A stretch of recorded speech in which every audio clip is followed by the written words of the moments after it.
আচ্ছা, আমার মনে হচ্ছে তোমরা মাইক্রোফোনটা অফ করবে না। ডিভিশন অফ রেসপিরেটরি ট্র্যাক্ট আমরা গত ক্লাসে আলোচনা করে আসছি যে আমাদের যে রেসপিরেটরি ট্র্যাক্ট যেটা আছে সেটা হচ্ছে এই জায়গাটা হচ্ছে ল্যারিংস।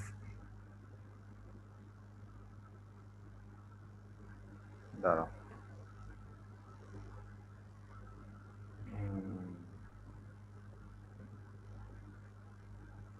এই জায়গাটা হচ্ছে ল্যারিংস, তারপর হচ্ছে ট্রাকিয়া এবং আস্তে আস্তে ডিভিশন আমরা দেখতে পাই এবং গত ক্লাসে আমরা স্লাইডটা পড়ে আসছি। ল্যারিংস, ট্রাকিয়া, ট্রাকিয়া ভাগে দুই দিকে চলে যায়, primary bronchus, then secondary bronchus, then tertiary bronchus, then bronchioles, then terminal bronchioles. 1 to 6 এটার মধ্যে দিয়ে তোমার বাতাস পাস হয়, সেজন্য 1 থেকে 6 পর্যন্ত 16 পর্যন্ত বলা হচ্ছে এয়ার কন্ডাক্টিং পার্ট। যদিও তার চারপাশে অনেক ব্লাড ভেসেল থাকে কিন্তু কোনো বাতাস এক্সচেঞ্জ হওয়ার সুযোগ থাকে না, অর্থাৎ এই উইন্ড পাইপগুলো থেকে বাতাস বা অক্সিজেন ব্লাড ভেসেলে আসতে পারে না, কারণ সেখানে ডিফিউশন হওয়ার কোনো সুযোগ থাকে না। পক্ষান্তরে 16 আরো ভাগ হয়ে 17, 18, 19 হয়, এদেরকে আমরা বলতে পারি রেসপিরেটরি ব্রঙ্কিউলস। এগুলোর ওয়ালগুলো অত্যন্ত পাতলা এবং এগুলো চারপাশেও ব্লাড ভেসেল থাকে। দেন অ্যালভিউলার ট্রাক্ট, দেন অ্যাট্রিয়াম, দেন অ্যানভিউলার স্যাক এবং সেটা হচ্ছে অ্যালভিওলাস। সেটা হচ্ছে অ্যালভিওলাস। এই 17 থেকে শুরু করে 23 এগুলো প্রাচীর বেশ বেশ পাতলা এবং তার চারপাশে যে ইয়াগুলো থাকে তোমার ব্লাড ভেসেল থাকে, এই উইন্ড পাইপগুলো থেকে ব্লাড ভেসেলে খুব ইজিলি অক্সিজেনটা চলে আসতে পারে। বিশেষ করে আমি তো বলবো যে 23 মধ্যে সবথেকে বেশি এক্সচেঞ্জ হয়। আমরা যদি এখানে একটা অ্যালভিউলাসের স্ট্রাকচার তোমাদেরকে একে দেখাই, ছবিটা ভালো হবে না কারণ আমি ভার্টিক্যালি আঁকছি। এটা হচ্ছে alveolus, almost sac like structure, all polygonal structure. And এটার যে ওয়াল সেল, এটার যে এই বাইলেয়ার দুইটা প্রাচীর বিশিষ্ট এবং অত্যন্ত পাতলা, এবং তার এই সারাউন্ডিং ওয়ালের মধ্যে স্পেশাল এক ধরনের সেল থাকে। এই সেলগুলোকে বলা হচ্ছে সারফ্যাক্ট্যান্ট। লিখে নাও তোমরা, surfactant secretory cell. These are surfactant secretory cell. কি কাজ এই সারফ্যাক্টরি সিক্রেটরি সেলের? তার কাজ হচ্ছে কিছু সাবানের ফেনার মতো গঠন ভিতরে তৈরি করা। আমি তোমাদেরকে এখানে একে একে দেখাচ্ছি, এগুলো হচ্ছে সাবানের ফেনার মতো গঠন। ফলে যে জিনিসটা হচ্ছে সারফেস টেনশনটা কমে যায়। আর সারফেস টেনশনটা যদি কমে যায়, এই স্যাক লাইক স্ট্রাকচার আর পলিগোনাল স্ট্রাকচার সে কখনো কলাপস করবে না। তার মধ্যে প্রচুর পরিমাণে ব্লাড এয়ার থাকতে পারে। এই যে অ্যালভিউলাস যেটা আঁকলাম, এটার চারপাশ দিয়ে ব্লাড ভেসেল চলে যায়। এটা হচ্ছে মনে করো একটা ব্লাড ভেসেল, ও ফাইন ব্লাড ভেসেল। আমি যদি ব্লাড ভেসেলটাকে একটু বড় করে আঁকি, আশা করি তোমরা নিশ্চয়ই দেখতে পাচ্ছ, এটা হচ্ছে ফাইন ব্লাড ভেসেল। ব্লাড এদিক দিয়ে আসবে এবং ব্লাড মনে করো এদিক দিয়ে চলে যাবে। তাহলে এই অ্যালভিউলাসের যে বাইলেয়ার যেটা আছে সেটাও পাতলা, আবার ব্লাড ভেসেলটাও পাতলা। যে ব্লাড ভেসেলটা আসছে ব্লাড নিয়ে, তার মধ্যে কার্বন ডাইঅক্সাইডের পরিমাণ বেশি। তাহলে কি হচ্ছে, এই যে ব্লাড ভেসেলের মধ্যে কার্বন ডাইঅক্সাইডটা আছে, এই কার্বন ডাইঅক্সাইড তোমার অ্যালভিউলাসের মধ্যে চলে যাচ্ছে, কারণ অ্যালভিউলাসের মধ্যে কার্বন ডাইঅক্সাইডের অ্যামাউন্টটা অনেক কম। সিমিলারলি এটার মধ্যে অক্সিজেনের পরিমাণ কম, তাই অ্যালভিউলাস থেকে আমরা বলতে পারি যে এয়ারটা আছে সেখান থেকে অক্সিজেন চলে আসছে। অতএব যে ব্লাড ভেসেলটা চলে যাচ্ছে আমরা বলতে পারি তার মধ্যে অক্সিজেনের পরিমাণটা হচ্ছে অনেক বেশি। এবং সামগ্রিকভাবে আমরা বলতে পারি অ্যালভিউলাসগুলোতে যে ব্লাড ভেসেলটা প্রবেশ করে, যে এন্টার করে, যে এটা যে এন্টার করলো, এটাকে আমরা বলতে পারি পালমোনারি আর্টারি। একমাত্র আর্টারি যে আর্টারি হওয়া সত্ত্বেও হুইচ ক্যারি ডিঅক্সিনেট ব্লাড। আর এটাকে আমরা বলতে পারি পালমোনারি ভেইন, যেটা কিনা অক্সিজেন রক্ত বহন করে, অক্সিজেন ব্লাড ক্যারি করে, যদিও সেটা একটা ভেইন। এই হচ্ছে মোটামুটি মেকানিজম। এবং 17 to 23 সবগুলোর মধ্যে যখন একটা যায় তখন তার চারপাশে যে ব্লাড ভেসেলগুলো থাকে এক্সচেঞ্জ হতে পারে, তবে সবথেকে বেশি পরিমাণে এক্সচেঞ্জ হয় অ্যালভিউলাসের মধ্যে। আমাদের বডিতে প্রায় দুইটা ফুসফুসের মধ্যে মোরলেস 70 ক্রোর, 70 কোটির মতো অ্যালভিউলাস থাকে, এবং এই অ্যালভিউলাসগুলোর মাধ্যমেই আমাদের ব্লাড ভেসেলের মধ্যে অক্সিজেনটা যায়, আবার ব্লাড ভেসেল থেকে কার্বন ডাইঅক্সাইড চলে আসে, আলটিমেটলি সেটা চলে যায়। এই হচ্ছে মোটামুটি structure. A 17 to 23 known as sinus, which is physiological unit of respiration. আর এই 17 to 23 কে আমরা বলতে পারি এয়ার এক্সচেঞ্জিং পার্ট, অর্থাৎ এটার মধ্যে দিয়ে বাতাস পরিবাহিত হয়। এবং আমরা জানি যে তোমার অ্যালভিউলাস এর মধ্যে দিয়ে সবচেয়ে বেশি বাতাস পরিবাহিত হয়। তাহলে আমি একটু আমার পরের স্লাইডে এখন যাই। এগুলো আমরা পড়ে আসছি। ল্যারিংক্স নিয়ে আমি খুব স্পিডে পড়বো। ল্যারিংক্স মানে হচ্ছে ভয়েস। এই যে আমি যে মাউসের পয়েন্টারটা দিয়ে দেখাচ্ছি এখন, এই যে মাউস, এটা হচ্ছে ভয়েস বক্স। এটা হচ্ছে একদম স্টার্টিং পার্ট। এখানের মধ্যে টোটাল 9টা কার্টিলেজ থাকে এবং এটা 4, 5, 6 সার্ভাইকাল ভার্টিব্রা পর্যন্ত বরাবর থাকে। এবং তার স্পেশাল ক্যারেক্টারিস্টিক্স যেটা হচ্ছে তার মধ্যে এই যে মনে করো যে আমি তোমাদেরকে একটু দেখাই, গত ক্লাসে দেখিয়েছিলাম, তারপর আবার একটু দেখাই। এটা মনে করো হচ্ছে ল্যারিংস এবং ট্রাকিয়া। আমি যে কাগজটাকে ফোল্ড করলাম, আশা করি তোমরা দেখতে পাচ্ছ, এটা হচ্ছে ল্যারিংস এবং ট্রাকিয়া। উপরে আমি হাত দিলাম, উপরে হাত দেওয়ার ফলে যে জিনিসটা হলো, এই জায়গাটা একটু মোটা হয়ে গেল। এই মোটা জায়গাটাকে আমরা বলবো ল্যারিংস। এই যে আমি এখন যে যতটুকু পর্যন্ত আসছি ততটুকু পর্যন্ত হচ্ছে ল্যারিংস, আর তার নিচের পাইপটাকে আমরা বলবো ট্রাকিয়া। ল্যারিংস এর মধ্যে তোমার 2 জোড়া অর্থাৎ 4টা রুমালের মতো স্ট্রাকচার এরকম ফোল্ড করে ভিতরে ছিদ্রের মধ্যে প্রবিষ্ট অবস্থায় থাকে। এই যে আমি এখানে রুমাল নিয়ে আসলাম, এই ধরনের 4টা রুমালকে আমরা বলবো, এবং প্রথম এক জোড়া থাকে, তার উপরে আরেক জোড়া থাকে। এই ভোকাল কর্ডগুলো ভিতরে, তার উন্মুক্ত প্রান্তগুলো ভিতরে ঝুলতে থাকে। এবং এখানে যে ওপেনিংটা আছে, সেই ওপেনিং থেকে আমরা গত ক্লাসে পড়ে আসছি, সেটাকে আমরা বলবো গ্লটিস। এবং আমরা জানি তার উপরে একটা ঢাকনা থাকে, সেই ঢাকনাটাকে বলা হচ্ছে ইপিগ্লটিস। তো ফাইন, এই রুমালগুলো ভিতরের দিকে প্রবিষ্ট অবস্থায় থাকে, তবে বাতাস যেতে পারে। বাতাস যখন ভিতর থেকে বের হয়ে আসে তখন রুমালের মধ্যে একটা ভাইব্রেশন তৈরি হয়, এবং এই রুমালগুলো দ্যাট ইজ ভোকাল কর্ডের মধ্যে যখন ভাইব্রেশন তৈরি হয় তখনই আমাদের শব্দ তৈরি হয়। সেজন্য এটাকে বলা হচ্ছে ভয়েস বক্স। ল্যারিংস আপনার নাম হচ্ছে ভয়েস বক্স। আর এখানে এখানে আমাদের যে এই যে আমি এখন মাউসের পয়েন্টারটা যে রাখলাম, এটা হচ্ছে সবচেয়ে বড় কার্টিলেজ, যেটাকে বলা হচ্ছে থাইরয়েড কার্টিলেজ। এখানে টোটাল 9টা কার্টিলেজ আমাদের আছে। এই হচ্ছে ভোকাল কর্ড নিয়ে মোটামুটি কথাবার্তা। আমি এখন পরের স্লাইডে চলে যেতে চাচ্ছি, এবং সেটা হচ্ছে গিয়ে ট্রাকিয়া বা উইন্ড পাইপ। আমরা এই যে এটুক হচ্ছে গিয়ে ভয়েস বক্স, যেটা আমরা এখন পরে আসলাম, আর তারপরে যেটা আছে সেটা হচ্ছে ট্রাকিয়া। কি কি characteristics? Almost is 10 to 12 centimeter long, and it has 16 to 20 C-shape sir or C-shape or U-shape structure. আমি শেষ করি, একটু বলো। Sir sorry to interrupt sir, আপনি কি কাইন্ডলি আগের স্লাইডে C-shape যেতে বা পারবেন মাত্র 5 সেকেন্ডের জন্য? 5 সেকেন্ডের জন্য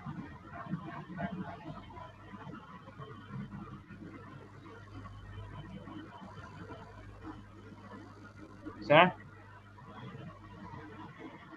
এই যে আসছি তো। ল্যারিংস এর পুরাটা 5 দেখান সেকেন্ড স্যার হয়ে তাহলে। গেছে। স্যার পুরাটা দেখান স্যার, পুরাটা আসছে না। এই যে স্যার 1 মিনিট, না মানে আরো 5 সেকেন্ড। এই তো। হয়ে গেছে স্যার, এবার অন্য স্লাইডে যেতে পারেন। তুমি আমার থেকে আসলে তুমি অনেক পিছায় আছো। পিছায় বলতে কি, এই যে তুমি যে বললো স্যার এখনো আসে নাই, কিন্তু আমি তার অনেক সেকেন্ড, এই অনলাইন তো, আমাদের ইন্টারনেট ব্যবস্থা একটু ডেভেলপ হতো খুব ভালো হতো। যাক, এটা হচ্ছে ল্যারিংস, অলরেডি আমরা কথা বলে ফেলছি। আর এটা হচ্ছে ট্রাকিয়া। দেখো একটা লম্বা একটা স্ট্রাকচার, পাইপ লাইক স্ট্রাকচার, এবং এটা 10 to 12 সেন্টিমিটার লম্বা, এবং তার মধ্যে সি বা ইউ শেপ কতগুলো কার্টিলেজ থাকে। এবং আমরা যদি কেটে ফেলি তাহলে আমরা যেহেতু একটা স্পেস পাবো, এই স্পেসটাকে বলা হচ্ছে লুমেন, লুমেন অফ ট্রাকিয়া। এবং তার ভিতরে যে সারাউন্ডিং যে ওয়াল আছে, সেখানে সিলিয়ারি সেল পাওয়া যায়। এই হচ্ছে ট্রাকিয়া নিয়ে মোটামুটি কথাবার্তা। এবং সে কখনো কলাপস করবে না। কেন কলাপস করবে না? তার মধ্যে তোমার এই রিং লাইক স্ট্রাকচার থাকে, এবং এই রিং লাইক স্ট্রাকচারগুলো তৈরি হয় হায়ালিন কার্টিলেজ দ্বারা। সি শেপ, দেখো অলমোস্ট এটা কিন্তু সি শেপের স্ট্রাকচার। আর পিছনে একটু জায়গা আছে, সেখানে কার্টিলেজ থাকে না, সেখানে এই দুটা মাথাকে আটকে রাখা হয় মাসেল দ্বারা, ট্রাকিয়ালিস মাসেল সেটাকে বলা হয়। আমরা ডিটেলসে যাব না, আমরা এখন চলে যাব তোমার ছবির মধ্যে দেখব। এই যে এতক্ষণ কথাবার্তা বলে আসলাম, ল্যারিংস, ট্রাকিয়া, প্রাইমারি ব্রঙ্কাস,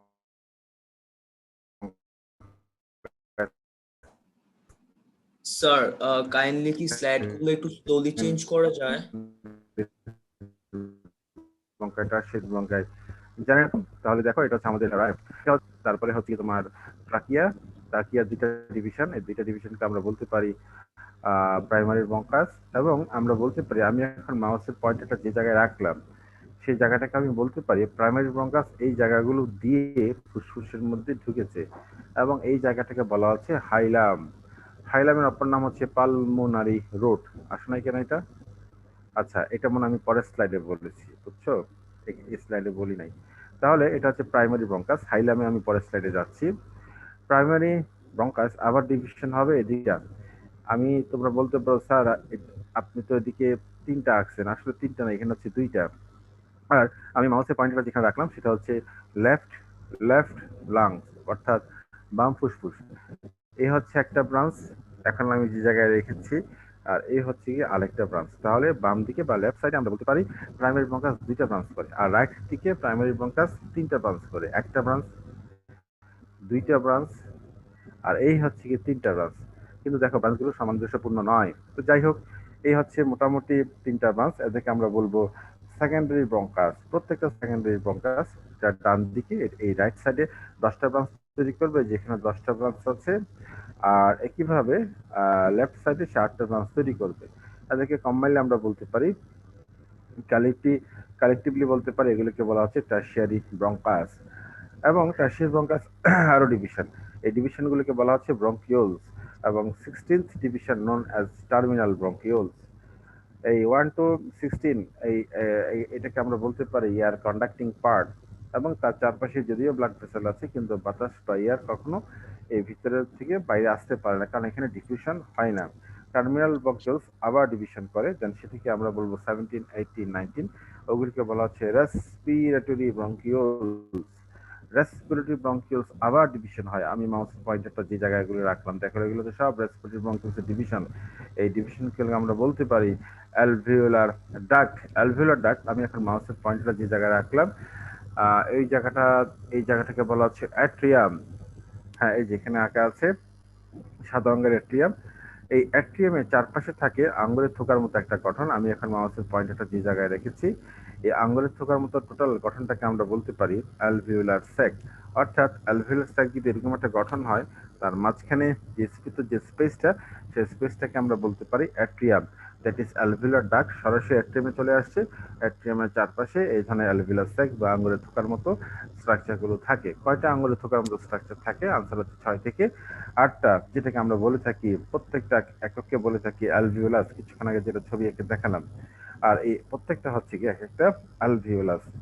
এই হচ্ছে মোটামুটি 1 to 16, that is air conducting part, আর এটা তো আমরা জানি 17 to 23 হচ্ছে এসিনাস।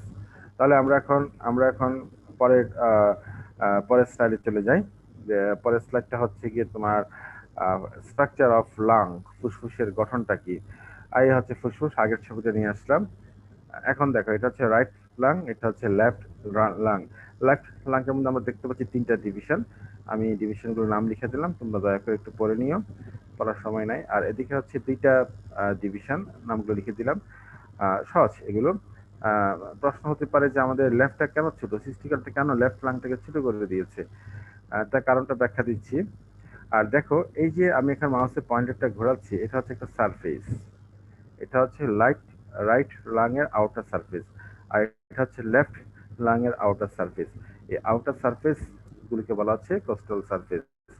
এই দুইটাই আউটার সারফেসকে আমরা বলবো coastal surface. Similarly, this are the inner surface of right lung and this is the inner surface of left lung, almost slightly concave structure, and this concave surface of both lungs known as mediastinal surface.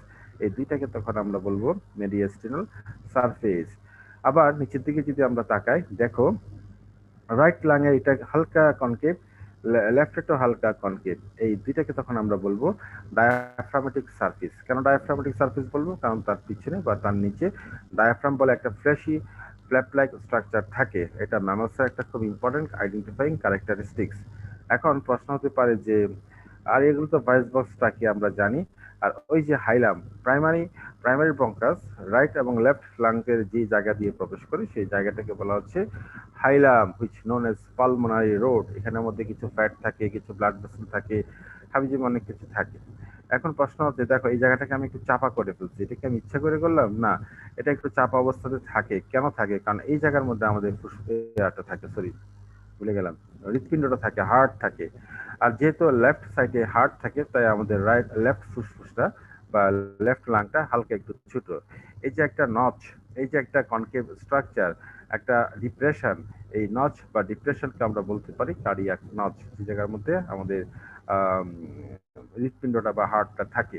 আমরা দেখতে পাচ্ছি আমাদের যে ফুসফুস বা lungs, তার চারপাশে dot dot dot dot দেওয়া দুইটা লেয়ার আছে। এই লেয়ারগুলোকে বলা হচ্ছে, দুইটাকে একসাথে বলা হচ্ছে কভারিং অফ লাং। আমি যদি একটু বড় করে সেটাকে দেখাই, এই দেখো এখানে চলে আসছে, এটা হচ্ছে আউটার কভারিং অফ লাং, এটা হচ্ছে inner covering of lung. The outer covering known as parietal pleura. Parietal pleura, এই কভারিংগুলিকে আমরা প্লিউরন বলতে পারি। And inner covering known as visceral pleura, and the space between the parietal and pleuron known as pleural cavity। এই মাঝখানে যে space সেটাকে আমরা বলতে পারি প্লিউরাল ক্যাভিটি, যেটার মধ্যে কি থাকে, কিছু ফ্লুইড থাকে। এই ফ্লুইডকে আমরা বলতে পারি প্লিউরাল ফ্লুইড, প্লিউরাল ফ্লুইড অথবা স্যারাস ফ্লুইড, যে কোনো একটা তুমি বলতে পারো। এই হচ্ছে মোটামুটি একটা লাংয়ের গঠন। আশা করি তোমরা বুঝতে পেরেছো। এই সাথে আমাদের রেসপিরেটরি সিস্টেম যেটা আছে, একদম সেই নাজাল ওপেনিং থেকে শুরু করে লাংস পর্যন্ত, বিশেষ করে লাংস অ্যালভিলাস পর্যন্ত আমি তোমাদেরকে দেখালাম। একটা জিনিস বলতে ভুলে গেলাম, আমাদের যে অ্যালভিলাসটা তোমাদেরকে বললাম, তার চারপাশে যে সারফ্যাক্ট্যান্ট সেক্রেটরি সেল থাকে, খুব ইম্পর্টেন্ট। এটা কখন ডেভেলপ করে? আমরা যখন মাতৃগর্ভে ছিলাম 23 সপ্তাহ বয়সে এটা ডেভেলপ করে, এবং এটা যখন ডেভেলপ করে তখন সামনে ফেনার মতো কিছু সিক্রেশন করে। এটা খুব ইম্পর্টেন্ট। যখন এই সিক্রেশনটা হয় তখন থেকে নাকি আমাদের লাংটা কাজ করা শুরু হয়। সেই জন্য অনেক দেশের মধ্যে আইন করে বলা হয়েছে 24 সপ্তাহ পরে কোনো ভ্রূণকে বা কোনো এমব্রায়োকে আর নষ্ট করা যায় না বা গর্ভপাত করানো যায় না, যদি সেটা মার স্বাস্থ্যের জন্য হুমকি স্বরূপ না হয়।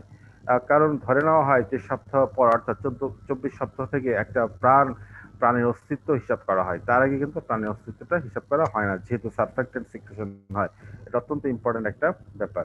এখন আমরা চলে যাব ব্রিদিং স্যার মেকানিজম। কতদিন আগে একটু আরেকবার বলবেন? 23 সপ্তাহ সময়ে, 23 সপ্তাহ যখন বয়স হবে একটা এমব্রায়ো বা ভ্রূণের বা একটা ইয়ার, তখন এই সারফ্যাক্টেন্ট সিক্রেটরি কোষটা ডেভেলপ করে।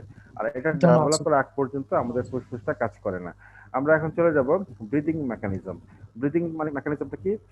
আমি বাতাসটা নিচ্ছি, এটাকে বলা হচ্ছে ইন্সপিরেশন, ছেড়ে দিচ্ছি এক্সপিরেশন। এই যে একবার বাতাস নিলাম, বক্ষীয় অঞ্চলটা প্রসারিত হয়ে গেল, আবার ছেড়ে দিলাম, সংকুচিত হয়ে গেল, দুটা কালেকটিভকে আমরা বলতে পারি ব্রিদিং মেকানিজম। ব্রিদিং মেকানিজমের ক্ষেত্রে আমার দুইটা জিনিস জানতে হবে। একটা হচ্ছে গিয়ে ডায়াফ্রাম, অলমোস্ট আমরা জানি flappy structure which present in the inner side of our body and which divided the thoracic and abdominal cavity।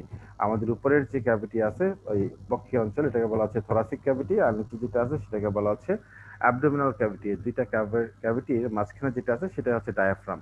প্রত্যেকটা ম্যামলসের মধ্যে, পৃথিবীর প্রত্যেকটা ম্যামলসের মধ্যে ডায়াফ্রামটা থাকবে। ডায়াফ্রাম নিয়ে আমাদের কোনো সমস্যা নাই, এটা একটু ডাম্বেল শেপ স্ট্রাকচার। আমি ছবিতে সেটা দেখাবো আশা করছি। আর ইন্টারকোস্টাল মাসেলটা কোথায় থাকে? এটা হচ্ছে আমাদের থোরাসিক কেস। আশা করি তোমরা আমাকে দেখতে পাচ্ছ। আর একটু খাড়া করে দিলাম। এটা হচ্ছে আমাদের থোরাসিক কেস। এই থোরাসিক কেসের মধ্যে কি আছে? এদিকে 12টা হাড্ডি আছে, এদিকে 12টা হাড্ডি আছে। এই হাড্ডিগুলিকে বলা হচ্ছে রিবস।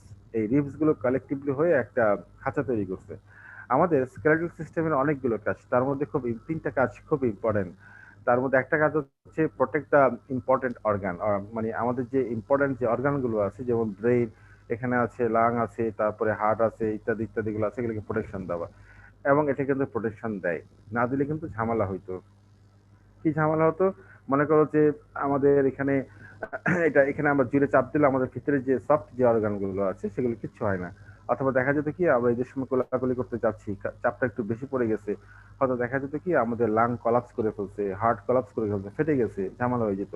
সেজন্য সৃষ্টিকর্তা এখানে একটা খাঁচা দিয়ে রাখছেন। এই খাঁচার মধ্যে আমরা কিছু মাসেল পাবো, সেই মাসেলটাকে বলা হচ্ছে ইন্টারকোস্টাল মাসেল। তাহলে ইন্টারকোস্টাল মাসেলটাকে আমরা পেয়ে থাকি তোমার, ইন্টারকোস্টাল মাসেলটাকে আমরা পেয়ে থাকি তোমার থোরাসিক কেসের মধ্যে। আমরা একটা ছবির মধ্যে সেটা দেখি।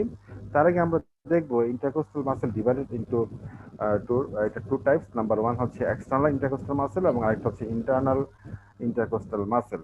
আসো কোনটা এক্সটার্নাল কোনটা ইন্টারনাল সেদিকে আমরা একটু দৃষ্টিপাত দিই। এক্সটার্নাল দেখো, এটা হচ্ছে একটা থোরাসিক কেস। এই যে থোরাসিক কেস, এগুলো হচ্ছে প্রত্যেকটা রিব। হ্যাঁ, এদিকে আছে 12টা রিব। রিব নিয়ে আমরা স্কেলেটাল সিস্টেমের মধ্যে পড়বো, বা নিশ্চয়ই তোমাদেরকে পড়ানো হয়ে গেছে। আর এটা হচ্ছে রিব। আর মাঝখানে এই জায়গাটাকে বলা হচ্ছে স্টারনাম। হ্যাঁ, আর এই জায়গাগুলো হচ্ছে রিব। আর রিবগুলোর মাঝখানে আমরা বুঝতে পারছি যে মাসেল আছে। মাসেল মানে হচ্ছে মাংস আছে, মাসেল মানে হচ্ছে মাংস আছে। তো আমরা একটু বড় করে দেখতে চাচ্ছি, আমরা একটু বড় যদি করে দেখি, দেখো এখানে ভালো লাগছে, এটা হচ্ছে একটা রিব, এই কথা বলবো না, এটা হচ্ছে আরেকটা রিব, দুইটা রিবের মাঝখানে মাসেল আছে। আমরা যদি খুব ভালো করে অবজার্ভ করি তাহলে আমরা বলতে পারবো this is the outer muscle এবং এটা হচ্ছে কি তোমার ইন্নার মাসেল।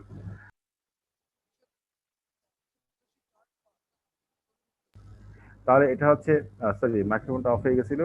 তাহলে এটা হচ্ছে আউটার সারফেস, আউটার মাসেল, এটা হচ্ছে ইন্নার মাসেল। তোমরা বলতে পারো স্যার এটা তো ইন্নার মাসেল, এটা তো মিডল মাসেল। কেন মিডল মাসেল? এখন যে মাউসের পয়েন্টটা রাখলাম সেটা হচ্ছে ইন্নার মাসেল। আনসার হচ্ছে, আনসার হচ্ছে নো, আনসার হচ্ছে নো। কেন নো? কারণ এটা খালি কথা বলে। এটা হচ্ছে একদম, এটা হচ্ছে একটা মেমব্রেন। আমরা যদি দেখি কষাখানার মধ্যে বা স্লটার হাউসের মধ্যে কোন একটা পশুকে যখন কাটা হয় তখন তার যে বক্ষীয় যে ডিজলটা থাকে তার হাড্ডিগুলোর পিছনের দিকে একটা পাতলা মেমব্রেন লাগানো থাকে, এটা আসলে একটা পাতলা মেমব্রেন। তাহলে বেসিক্যালি মাসেল হচ্ছে দুইটা, এটাকে বলবো আউটার মাসেল আর এটাকে বলবো ইনার মাসেল। আউটার মাসেলটাকে বলা হচ্ছে এক্সটার্নাল, এক্সটার্নাল ইন্টারকোস্টাল মাসেল, আর এটা ভিতরেরটাকে বলা হচ্ছে ইন্টারনাল ইন্টারকোস্টাল মাসেল। আজকে আমার এই দুইটা মাসেল লাগবে রেসপিরেশনের ব্রিদিং মেকানিজমটা বোঝার ক্ষেত্রে।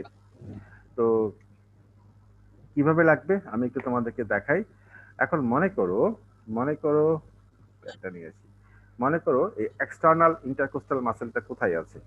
এক্সটার্নাল ইন্টারকোস্টাল মাসেলটা হচ্ছে আমাদের ত্বকের ঠিক নিচে, এই থোরাসিক কেসের মধ্যে আছে, দুইটা রিবের মাঝখানে, দুইটা হাড়ের মাঝখানে মাঝখানে মাসেলগুলো থাকে। এবং এটা দুইটা লেয়ার, ওই যে আমরা যে বার্থডে কেকগুলো খাই লেয়ার লেয়ার অবস্থায় থাকে, ঠিক মাসেলগুলো লেয়ার লেয়ার অবস্থায় থাকে। তো এক্সটার্নাল ইন্টারকোস্টাল মাসেল যখন কন্ট্রাক্ট করে, কন্ট্রাক্ট মানে হচ্ছে সংকোচন করা, যখন কন্ট্রাক্ট করে, যখন কন্ট্রাক্ট করে, খুব মনোযোগ দিয়ে শোনো, তখন এই যে রিবগুলো আছে, রিবগুলো একটু বাঁকা হয়ে যায় এবং রিবগুলো তার জায়গা থেকে একটু সরে আসে। আমরা যদি খুব গভীরভাবে অ্যানালাইসিস করি তাহলে দেখবো যখন কন্ট্রাক্ট করে এই রিবগুলো, এই পাশে রিবগুলো এদিকে হালকা সরে আসবে, এই পাশে রিবগুলো হালকা এদিকে সরে আসবে। আমি যদি এখানে কলম দিয়ে দেখাই তাহলে দেখাতে পারি যে রিবগুলো এদিকে সরে আসছে, রিবগুলো এদিকে সরে আসছে, হালকা ভাবে সরে আসছে। কেন সরে আসছে? এক্সটার্নাল ইন্টারকোস্টাল মাসেল কন্ট্রাক্ট করতেছে, সরে আসছে। তাহলে রিব যদি দুপাশে সরে যায় তাহলে ভিতরের ভলিউমটা বেড়ে যাবে। ভিতরের ভলিউমটা কোন দিকে বাড়তেছে? আমি বলতে পারি যে হরিজন্টালি বাড়তেছে, আড়াআড়ি ভাবে বাড়তেছে, হরিজন্টালি সে বেড়ে যাচ্ছে। আর ভিতরের ভলিউম বেড়ে গেছে, মাথায় রাখবা। নাম্বার টু, যেহেতু এই রিবগুলো দুপাশে সরে আসলো আর রিবগুলোর সাথে কানেক্টেড থাকে এখানে এই স্টার নামটা, তাহলে আমরা বলতে পারি স্টার নামটা আস্তে করে উপরের দিকে চলে আসবে। তোমরা আমার দিকে লক্ষ্য করো, আমি বাতাসটা গ্রহণ করছি, প্রথমে রিব দুটো দুপাশে সরে গেছে, তারপর স্টার নামটা উপরের দিকে উঠে আসছে। আমি এখন আবার 2 নম্বর ভাবে বলতে পারি ভিতরে ভলিউম আবার বেড়ে গেছে। 2 নম্বর ওয়েতে কিভাবে বেড়ে গেছে? স্টার নামটা যেহেতু উপরের দিকে উঠে আসছে, এখন ভিতরে ইয়াটা বেড়ে গেছে সামনে পিছনে, অর্থাৎ অ্যান্টিরিয়রলি এবং পোস্টেরিয়রলি সেটা বেড়ে গেছে ভলিউমটা। তাহলে ভলিউম দুইভাবে বাড়ছে, কার কন্ট্রাক্টের ফলে? এক্সটার্নাল ইন্টারকোস্টাল মাসেলের কন্ট্রাক্টের ফলে সে দুইভাবে বেড়ে যাচ্ছে। একটা হচ্ছে এভাবে আড়াআড়ি ভাবে, আর একটা হচ্ছে সামনে পিছনে। আমি এখন পরের স্লাইডে যাব। ছবির মধ্যে দেখালাম কোনটা এক্সটার্নাল ইন্টারকোস্টাল মাসেল, কোনটা ইন্টারনাল ইন্টারকোস্টাল মাসেল। আমরা যদি পরের স্লাইডের মধ্যে যাই তাহলে দেখো এই হচ্ছে ছবি, অলরেডি আমরা পড়ে আসছি। এটা হচ্ছে ডায়াফ্রাম। এই ডায়াফ্রামটা আমাদের দুপাশে থাকে তোমার বডি ওয়াল, এই বডি ওয়ালের সাথে কানেক্টেড থাকে এই ডায়াফ্রামটা। হ্যাঁ, আমি এখানে এঁকে দিলাম। এবং ডায়াফ্রাম এখন কন্ট্রাক্ট করবে। ডায়াফ্রামটা যখন কন্ট্রাক্ট করবে, খুব মনোযোগ দিয়ে দেখো, ডায়াফ্রামটা এই বডি ওয়ালের দিকে কন্ট্রাক্ট করবে, কারণ তাকে তো কেউ ধরে টান দিতে হবে এবং সেই টানটা এই জায়গা থেকে শুরু হয়। আমি যখন গুল্লা করে দিচ্ছি সেই জায়গা থেকে শুরু, অর্থাৎ ডাম্বেল শেপ যে ডায়াফ্রামটা আছে সেটা আস্তে করে তোমার একটু নিচের দিকে নেমে আসবে, যেহেতু এখানে একটা টান পড়ছে। কতটুকু নিচে নেমে আসবে? আনসার হচ্ছে 1.5 সেন্টিমিটার নিচের দিকে নেমে আসবে। ফলে আমরা কি বলতে পারি যে ভিতরের আয়তন আবার বৃদ্ধি পাচ্ছে এবং ভিতরের ভলিউমটা বৃদ্ধি পাচ্ছে। এখন কিভাবে? ভার্টিক্যালি বেড়ে যাচ্ছে। তাহলে ভিতরের ভলিউমটা 3 ভাবে বেড়ে যাচ্ছে, 1, 2, 3।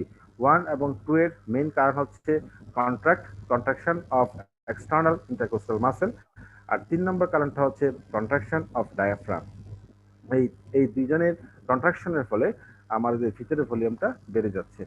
যদি ভিতরের ভলিউমটা বেড়েই যায় তাহলে ভিতরের যে বাতাসের যে চাপ আছে, প্রেশার আছে, সেটা কমে যাবে। আমরা যদি নর্মাল প্রেশার আছে 760 মিলিমিটার মার্কারি, এখানে হয়ে যাবে 756 মিলিমিটার অফ মার্কারি। আমার হাতে লেখা সুন্দর হবে না কারণ আমি খারাপ অবস্থায় লিখতেছি। 756 মিলিমিটার অফ মার্কারি। তাহলে চাপ কমে গেছে, আর চাপ যদি কমে যায় আমাদের সারাউন্ডিং যে প্রেশার আছে সেটা হচ্ছে 760, আমাদের খুব ইজিলি নাক দিয়ে বাতাসটা ভিতরের দিকে চলে যাবে। অর্থাৎ বাতাস যে ভিতরের দিকে যাচ্ছে নিশ্চয়ই এটাকে জোরে টান দেওয়া হচ্ছে। এই টান দেওয়ার কাজটা কিভাবে হচ্ছে, এই মেকানিজমের মাধ্যমে করা হচ্ছে। দেন আমাদের ইন্সপিরেশনটা হয়ে গেল, প্রশ্বাস প্রক্রিয়াটা হয়ে গেল। এখন কি করব, মনে করো এটা হচ্ছে একটা শক্ত, একটা ইলাস্টিক একটা তার, আমি জুড়ে টান দিলাম, কথা বলবো না, আমার সবকিছু মাথায় আছে। এটা এটা হচ্ছে ইলাস্টিক একটা তার, এটাকে আমরা জুড়ে টান দিলাম। যদি জুড়ে টান দিই তাহলে কিন্তু আমাদের কষ্ট হবে। এবং এই দেখো কন্ট্রাকশনের ক্ষেত্রে আমাদের কিন্তু কষ্ট হয়, কন্ট্রাকশনের ক্ষেত্রে কিন্তু আমাদের কন্ট্রাকশনের ক্ষেত্রে কিন্তু আর কেউ কথা বলতে পারবো না, এখন সব বন্ধ করে দিচ্ছে। এই কন্ট্রাকশনের ফলে কিন্তু আমাদের কষ্ট হয়, কারণটা কি, এখানে আমাদের শক্তি ব্যয় হচ্ছে, আমাদের অ্যাটিপি খরচ হচ্ছে। ঠিক আমরা তার উল্টা প্রসেস কি করবো, এটাকে ঠাপাস করে ছেড়ে দিব। যখনই ছেড়ে দিব তখনই এক্সটার্নাল ইন্টারকোস্টাল মাসেল নর্মাল ফেজে চলে আসলো, ডায়াফ্রাম নর্মাল ফেজে চলে আসলো, দ্যাট ইজ ভিতরের ভলিউম কমে গেল, দ্যাট ইজ ভিতরের প্রেশারটা নর্মাল থেকেও বেড়ে গেল, কারণ হুট করে আয়তন কমে গেছে তো। এবং সেটা হয়ে যাবে 700, কি ব্যাপার, সেটা হয়ে যাবে 764 মিলিমিটার অফ মার্কারি। ফলে ভিতর থেকে খুব ইজিলি বাতাসটা বাইরে চলে যাবে। এই মেকানিজমের মাধ্যমে আমাদের ব্রিদিংটা হয়ে থাকে, অর্থাৎ একবার ইন্সপিরেশন হয় একবার এক্সপিরেশন হয়। মাথায় রাখবা, ইন্সপিরেশন হচ্ছে অ্যাক্টিভ ফেজ, আর এক্সপিরেশনটা হচ্ছে ইনঅ্যাক্টিভ ফেজ। ইন্সপিরেশনের ক্ষেত্রে অ্যাটিপি খরচ হয়, সেজন্য এটা অ্যাক্টিভ ফেজ। আর এক্সপিরেশনের ক্ষেত্রে কোনো অ্যাটিপি খরচ হয় না, সেটা হচ্ছে একটা ইনঅ্যাক্টিভ ফেজ। সেজন্য বলা হয় কোনো মানুষ মারা যাওয়ার পর সে শেষ নিঃশ্বাসটা ত্যাগ করেছে। নিঃশ্বাসটা কেন, নিঃশ্বাস মানে বাতাসটা ছেড়ে দেওয়া, সেটা ইনঅ্যাক্টিভ ফেজে হয়। যদি একটা মানুষ বাতাস নেওয়ার পর মারা যায়, ভিতরে মারা যাওয়ার পর আপনি আপনি সেই বাতাসটা বের হয়ে যাবে, এটার জন্য তাকে কোনো ফোর্স ইমপ্লিমেন্ট করতে হচ্ছে না। কিন্তু যদি একটা মানুষ বাতাস ছেড়ে মারা যায়, সে কখনোই আর বাতাস নিতে পারবে না। সেই জন্য তো যে কোনো মাইকিং এর ক্ষেত্রে বা অ্যানাউন্সমেন্টের ক্ষেত্রে বলা হয় ওমকে অত বছর বয়সে শেষ নিঃশ্বাস ত্যাগ করেছে, শেষ প্রশ্বাস গ্রহণ করেছে, এটা কখনো কিন্তু বলা হয় না। তাহলে আমরা মোটামুটি বুঝতে পেরেছি আমাদের ব্রিদিং মেকানিজম। আমরা এখন চলে যাব কিছু প্রবলেম নিয়ে কথাবার্তা বলবো। আমরা কিছু প্রবলেম নিয়ে কথাবার্তা বলবো। সেই প্রবলেমগুলো কি, সেই প্রবলেমগুলো হচ্ছে রেসপিরেটরি প্রবলেম। আমাদের হাতে এখনো কিছু সময় আছে, আমি মোটামুটি শেষ করি। একটা হচ্ছে সাইনোসাইটিস, আমি 2 মিনিট সময় নিব। সাইনোসাইটিসটা কি তোমরা কি দেখতে পাচ্ছ? তোমরা এখন দেখতে পারবা, তোমরা কথা বলবো না, আমি তোমাদের মাইকটাকে খুলে দিচ্ছি।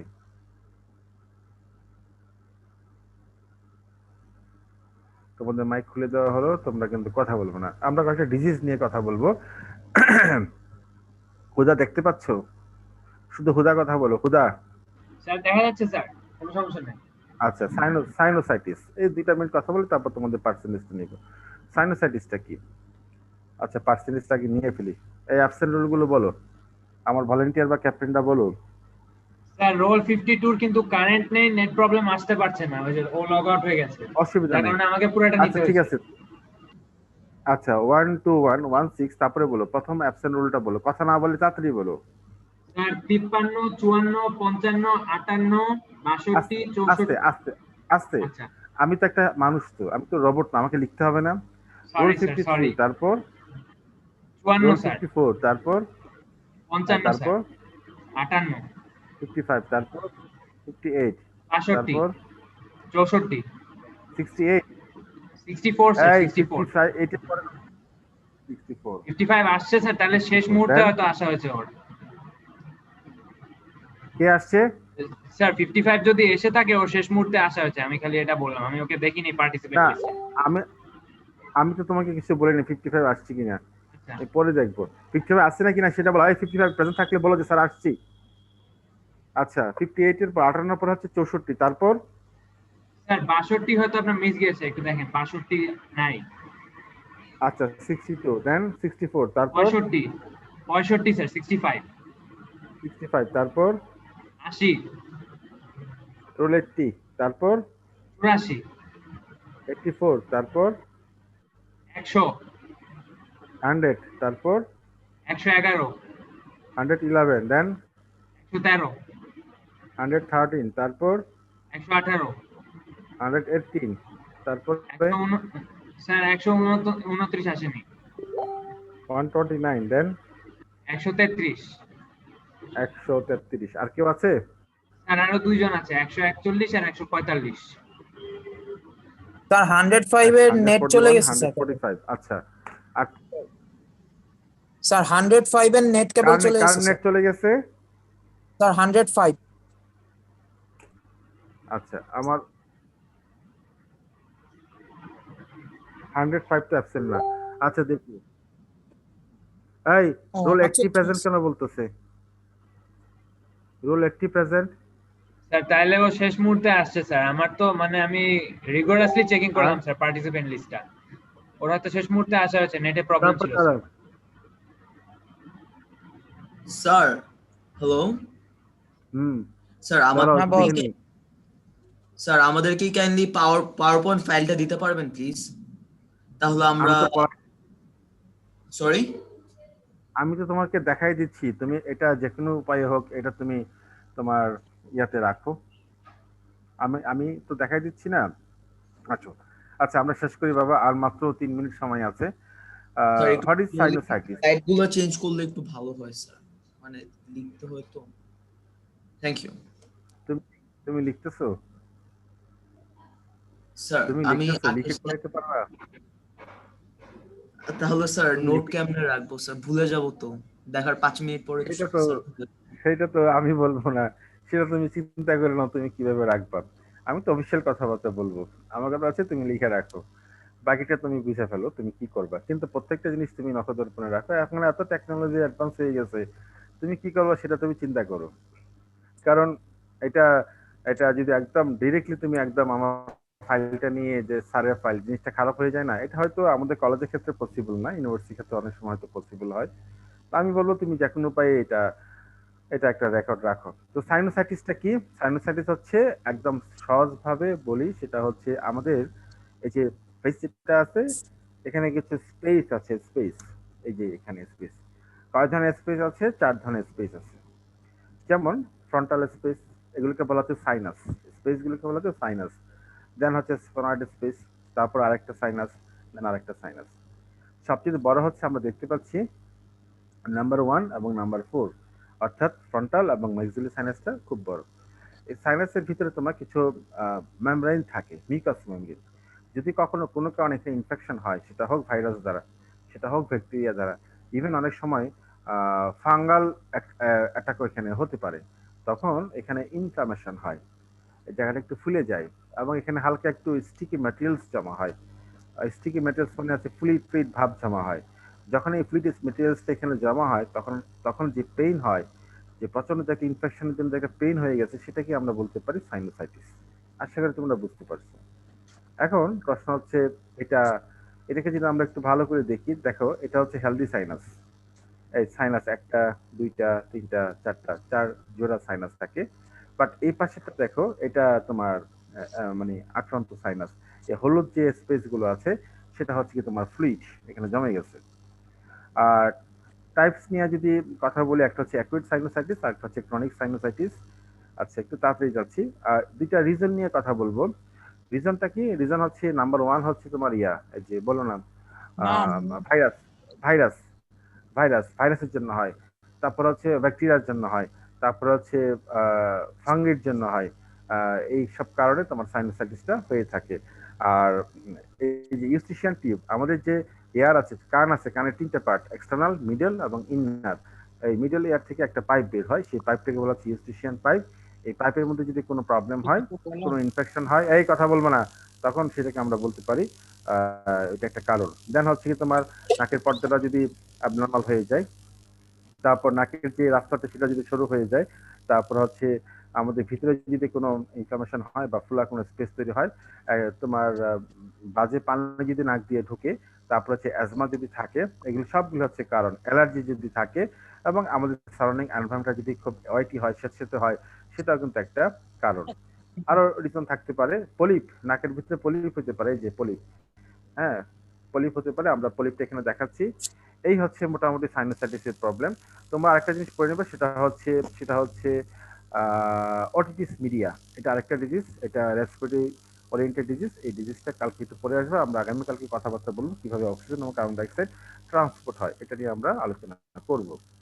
অটিটিস মিডিয়া ও রেসপিরেটরি ওরিয়েন্টেড একটা প্রবলেম।